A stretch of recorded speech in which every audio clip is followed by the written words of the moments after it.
Well, what really got me started into making hats was Jamie was booked. He's a saxophone player, and he was booked to play a gig at a Victorian tea. And I decided the night before the tea that I should make a Victorian hat because I needed a Victorian hat to go to the party. So I made a Victorian hat.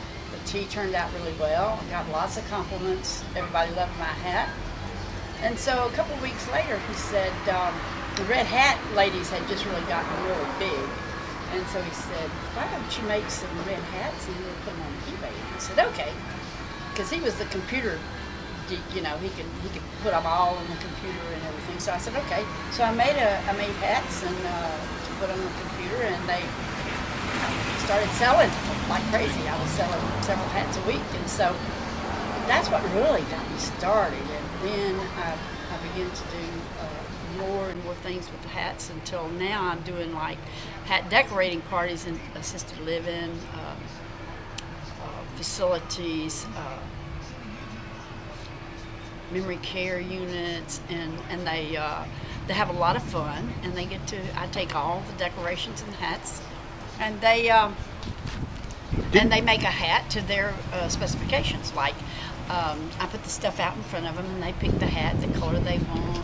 Well, I'm a cancer survivor. And at the time I couldn't find anything. That was another thing too that caused me to start decorating them, is the fact that I couldn't find anything that I particularly liked. But then when I got to where my hair was coming back and everything, and I began to get my strength back, I said, well, I would start crocheting chemo hats, and I made some the little hats that cling to your head, you know, and keep your head warm and cover your head when you have no hair. One of the most intimidating things I think I've ever went through. It's not a pleasant thing for a woman to do, is lose her hair. It's kind of takes away her dignity, I guess. But yeah, I had stage 4 lymphoma. That's the same thing that killed Jackie Kennedy. But with chemo that the doctor chose to give me after 3 or 4 treatments, it was a couple of years and different treatments, and finally he came across the right one with the help of the Lord. We survived, and that's what really transformed my life, because it's life-changing.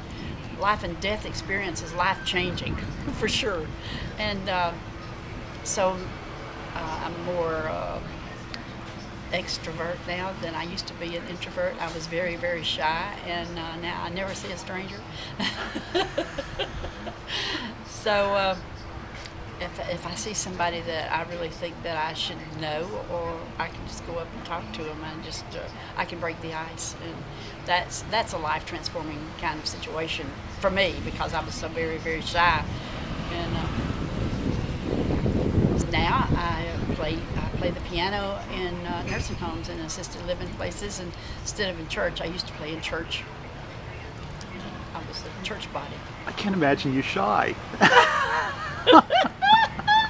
Well, if you went to school with me, you would know that I was shy, because it's a funny thing. When I went back to my 50th class reunion, that's what I would ask most people. If they, that they really remembered me back in school, I'd say, well, exactly what do you remember about me? Because I was very quiet, and I just kind of was like I guess you could say, the wallflower. I just kind of faded into view. One reason some people remembered me was because my dad owned a car lot, and I used to get to drive the car off of the car lot until I had a birthday, and he gave me a 55 Chevrolet convertible, red and black, for my birthday. So then I was set in the same car every day. That was my car. So everybody remembered me because of that, not because I was, very, very friendly, because I was very shy and quiet.